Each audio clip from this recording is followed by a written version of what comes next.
अगला पॉइंट क्या है, ठोसों के विद्युतीय लक्षण, इलेक्ट्रिकल प्रॉपर्टी। तो इलेक्ट्रिकल प्रॉपर्टी कैसे होती है इनको देख लेते हैं। ठीक है, इलेक्ट्रिकल प्रॉपर्टी में क्या होता है कि इसमें जो यौगिक हैं वो मुख्य रूप से दो प्रकार के होते हैं। कौन से होते हैं? एक तो होते हैं जो विद्युत धारा का चालन करते हैं, विद्युत धारा का चालन करते हैं, तो ऐसे पदार्थों को हम क्या कहते हैं?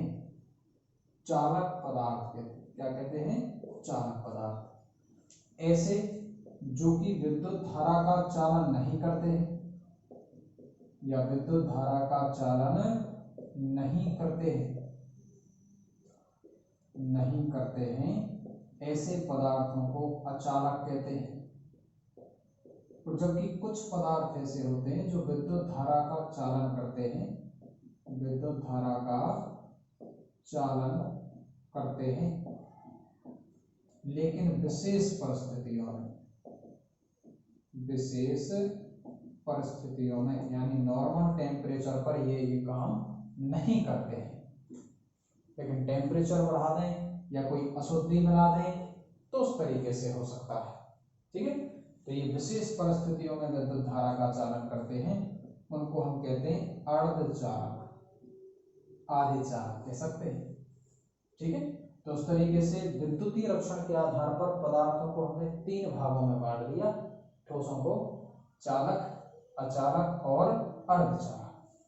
चालक तो वो होते हैं जो विद्युत धारा का चालन करते हैं।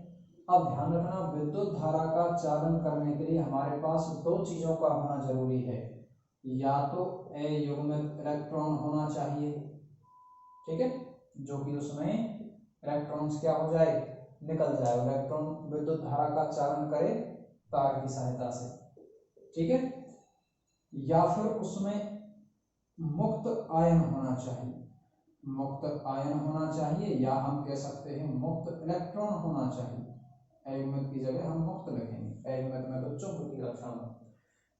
तो यहाँ हम मुक्त इलेक्ट्रॉन या मुक्त आयन देखेंगे, जिसमें भी ये चीजें होंगी वो विद्युत धारा का चालन करेंगे, नहीं तो विद्युत धारा का चालन नहीं करेंगे। ठीक है, तो ये चीजें हम पहले ही आपको बता चुके हैं कि ठोसों में कौन कौन से ठोस हैं जो विद्युत धारा का चालन करते हैं। जैसे आयनिक ठोस होता है, तो आयनिक ठोस कैसा होता है? क्रिस्टलीय ठोस। ठोस अवस्था में विद्युत धारा के कैसे होते हैं? ये अचालक होते हैं, विद्युत धारा का चालन नहीं करते। लेकिन गलित अवस्था में, कैसी अवस्था में? गलित अवस्था में या विलयन अवस्था में, इनका विलयन बना देते हैं, उस अवस्था में ये विद्युत धारा का क्या करते हैं? चालन करते हैं। क्यों करते हैं चालन? क्योंकि यहाँ पर मुक्त आयन्स उपस्थित हो जाते हैं और मुक्त आयन विद्युत धारा का गमन प्रदर्शित कर लेते हैं। ठीक है, इस तरीके से होते हैं। दूसरे हैं साथ अचालक। तो अचालक वो होंगे जिनमें मुक्त इलेक्ट्रॉन या मुक्त आयन नहीं पाया जाएगा। जैसे हमने बताया था आपको, जितने भी आणविक ठोस होते हैं वो सभी के सभी कैसे होते हैं? अचालक होते हैं। जबकि यहाँ हमने पढ़ा था जितने भी धात्विक चालक, धात्विक क्रिस्टल हैं या धात्विक ठोस हैं वो कैसे होते हैं? चालक होते हैं। इसके अलावा आयनिक जो ठोस हैं वो भी कैसे होते हैं? चालक होते हैं। लेकिन किस अवस्था में?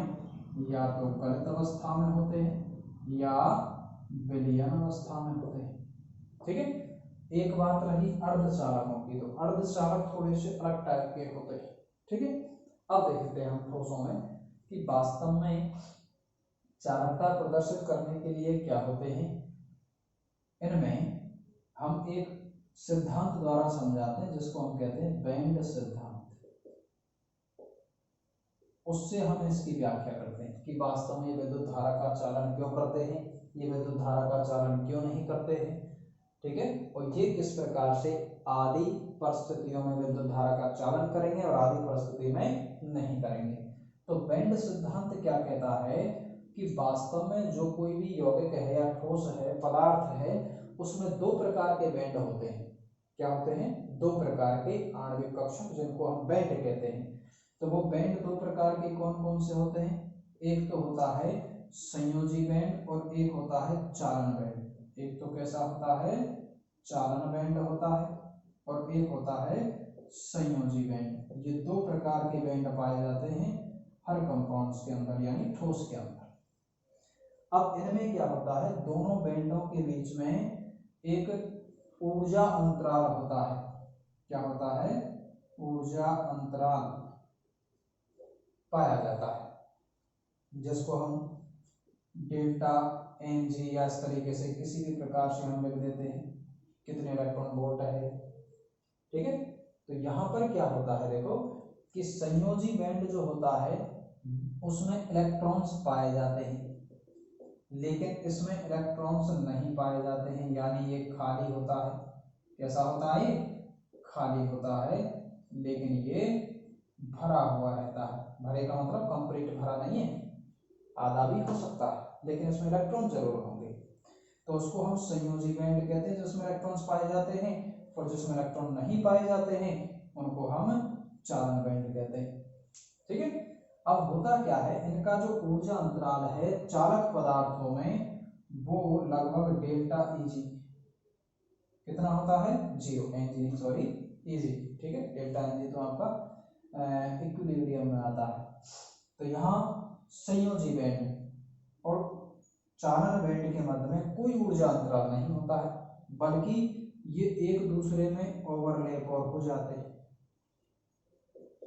इस तरीके से ओवरलैप हो जाते हैं। तो कुछ भाग इसका ओवरलैप हो गए है, तो यहाँ से इलेक्ट्रॉन निकल के और डायरेक्ट किस में चला जाएगा, चालन बैंड में, वैसे ही चला जाएगा, कोई दिक्कत ही नहीं, क्योंकि तो ओवरलैप हो रहे हैं। इसलिए ये विद्युत धारा का चालन प्रदर्शित कर लेते हैं। ठीक है, इसी को हम कहते हैं चालक पदार्थ। दूसरे क्या होते हैं, अचालक। अचालकों में क्या होता है कि ये ऊर्जा अंतराल बहुत बड़ा होता है। ठीक है, दोनों के मध्य में जो ऊर्जा अंतराल है, किस किस के मध्य में, चालन बैंड और संयोजी बैंड के बीच में। ये संयोजी बैंड हो गया आपका नीचे वाला, ठीक है, संयोजी बैंड हो गया, और ऊपर हम लिख देते हैं चालन बैंड। इसमें ऊर्जा अंतराल जो है वो बहुत ही बड़ा होता है, डेल्टा ईजी का मान बहुत ज्यादा होता है। ठीक है, ग्रेटर देन 1। तो इतना ज्यादा बहुत ज्यादा होने के कारण यहाँ से इलेक्ट्रॉन का संचलन चालन बैंड में नहीं हो पाता है, और इसी वजह से ये चालकता प्रदर्शित नहीं करते।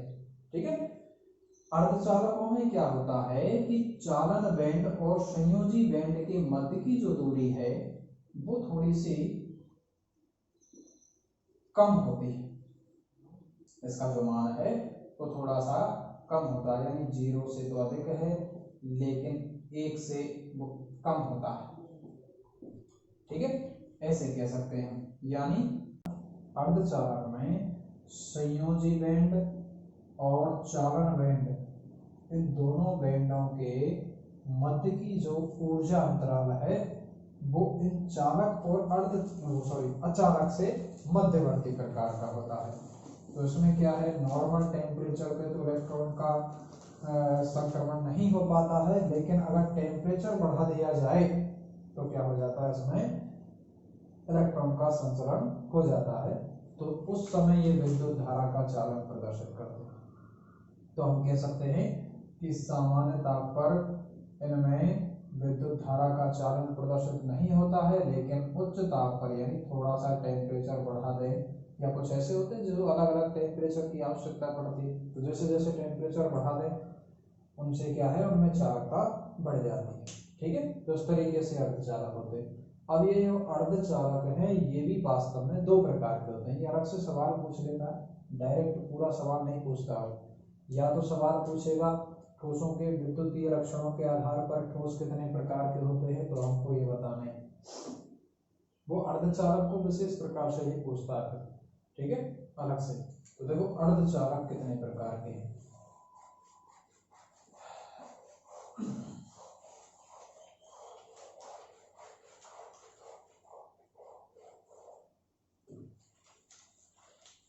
देखो अर्धचालक, अर्धचालक दो प्रकार के होते हैं, एक तो होते हैं नैज अर्धचालक जिनको हम कहते हैं शुद्ध अर्धचालक भी कह सकते हैं, ठीक है, नैज अर्धचालक, और दूसरे होते हैं अपमिश्रित अर्धचालक, अपमिश्रित अर्धचालक, ठीक है। तो देखो नैज अर्धचालक में तो क्या है कि ये जो सेमीकंडक्टर्स हैं वो वास्तव में 14वें ग्रुप के एलिमेंटों द्वारा बनाए जाते हैं। 14वें ग्रुप में कौन कौन है, कार्बन को छोड़कर नीचे सिलिकॉन, जर्मेनियम, Sn, Pb, ठीक है। तो ये जो आपके एलिमेंट हैं ये आपस में जुड़ के नैज अर्धचालक बनाते हैं। जैसे सिलिकॉन है तो सिलिकॉन का एक मॉलिक्यूल 4 इसकी बैलेंस सेल इलेक्ट्रॉन इस तरीके से अगले सिलिकॉन से जुड़े होते हैं, इस तरीके से, है ना। तो ऐसे सिलिकॉन और सिलिकॉन के मॉलिक्यूल्स के बीच में 4 संयोजकता की वजह से नैज अर्धचालक बनता है। तो इसको हम नैज अर्धचालक कहते हैं, जिसमें सिलिकॉन और सिलिकॉन के पार्टिकल्स आपस में बनाते हैं, तो उसको नैज अर्धचालक कहा जाता है। यानी 14वें वर्ग के तत्वों से जो ठोस बनता है उसको नैज अर्धचालक कहते हैं।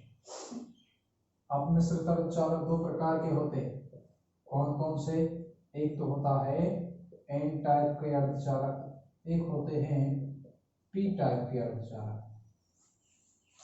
अब एन टाइप के और पी टाइप के क्या होंगे, देखो यदि 14वें ग्रुप के एलिमेंटों में 13वें ग्रुप के एलिमेंटों को जोड़ दिया जाए, ठीक है, 14वें ग्रुप के एलिमेंट में क्या जोड़ दिया जाए, 13वें ग्रुप के, डोपिंग कर दिया जाए। अपमिश्रण का मतलब होता है किसी दूसरे पदार्थ को एक पदार्थ में मिश्रित कर देना, ठीक है। तो उससे कौन से बनते हैं, पी टाइप के अर्धचालक बनते हैं। अब इसको पी टाइप इसलिए कहा जाता है क्योंकि जब हम 14वें वर्ग में, जैसे 14वें वर्ग का एलिमेंट है, इसमें एक जगह हमने क्या ले लिया, 13वें वर्ग का। 13वें वर्ग में कौन आएगा, जैसे बोरॉन, एल्युमिनियम, ठीक है, गैलियम, इंडियम, थेलियम, ये आते हैं। इनमें से कोई एटम आ जाए, बोरोन आ सकता है, एल्युमिनियम आ सकता है, कार्बन मिलेंगे बस, गैलियम, इंडियम, ठीक है। तो यहाँ क्या आ गया कि साहब बोरोन आ गया है, और बोरोन आ गया तो अब इसमें क्या है, एक इलेक्ट्रॉन की कमी आ गई क्योंकि इसकी वैलेंसी 3 है, वैलेंस में 3 इलेक्ट्रॉन है, तो एक जगह होल उत्पन्न हो जाएगा इसका। अगला ये जो सिलिकॉन है वो एलिमेंट इस तरीके से जुड़ा हुआ है, सिलिकॉन अर्धचालक। तो सिलिकॉन अर्धचालक में यदि हम देखें तो यदि बोरोन जोड़ दिया जाए, यानी 13वें ग्रुप का कोई एलिमेंट जोड़ दिया जाए, तो एक क्या बन जाएगा, इसके स्थान पर होल बन जाएगा। क्या बन जाएगा, होल बन जाएगा। होल का मतलब हम ये कह सकते हैं ये पॉजिटिव चार्ज बन जाएगा। क्या बन जाएगा, पॉजिटिव चार्ज, और इसी वजह से इसको हम कहते हैं पी टाइप के अर्धचालक, ठीक है। तो यदि हमने क्या किया, 14वें ग्रुप के एलिमेंट में 13वें ग्रुप के एलिमेंट जोड़ दिए, तो ये 14वें ग्रुप का तो अर्धचालक नैज अर्धचालक कहलाता है। इसमें अपमिश्रित कौन से कर दिए, 13वें ग्रुप के। 13वें ग्रुप का कौन कर सकता हूँ, बोरोन, एल्युमिनियम, गैलियम, इंडियम, इन चारों में से किसी के साथ भी कुछ भी अपमिश्रित किया जा सकता है। बोरोन को सिलिकॉन के साथ, बोरोन को गैलियम, जर्मेनियम के साथ, बोरोन को Sn के साथ कर सकते हैं, ठीक है। दूसरे कौन से होते हैं, एन टाइप के अर्धचालक। तो एन टाइप के अर्धचालकों में क्या होता है, यदि 14वें वर्ग के एलिमेंट में 15वें वर्ग के एलिमेंट बना दें, कौन से, 15वें से आगे वाले होते हैं, nitrogen, phosphorus, arsenic, Sb, Bi, ठीक है, ये होते हैं। अब इनमें क्या होता है, जैसे सिलिकॉन में नाइट्रोजन, फास्फोरस की अशुद्धि मिला दें, आर्सेनिक की अशुद्धि मिला दें, तो यहाँ पर जैसे ही मैंने किसकी अशुद्धि मिला दी, जैसे फास्फोरस की अशुद्धि मिला दी, तो फास्फोरस के संयोजी कोष में तो 5 होते हैं, तो एक आपका इलेक्ट्रॉन अनपेयर्ड अवस्था में हो जाएगा, यानी बॉन्ड नहीं बनाएगा, और इलेक्ट्रॉन की अनपेयर्ड अवस्था के कारण ही इलेक्ट्रॉन पे चार्ज कौन सा होता है, नेगेटिव चार्ज, इसीलिए इसको हम एन टाइप के अर्धचालक कहते हैं, ठीक है। तो पी टाइप के अर्धचालक उसे कहते हैं जब 14वें वर्ग में 13वें ग्रुप के एलिमेंट मिला दें, और एन टाइप के अर्धचालक उसे कहते हैं जिसमें 14वें वर्ग में 15वें वर्ग के एलिमेंट मिला दें, ठीक है। एन टाइप के अर्धचालकों में एक एक्स्ट्रा इलेक्ट्रॉन रह जाता है, तो यहाँ जो चालकता प्रदर्शित की जाती है वो इलेक्ट्रॉन की वजह से प्रदर्शित की जाती है, जबकि यहाँ चालकता प्रदर्शित की जाती है कोण की वजह से। किसकी वजह से? कोण की वजह से। ठीक है, ये आपके चालकता के आधार पर ठोसों के प्रकार। ठीक है।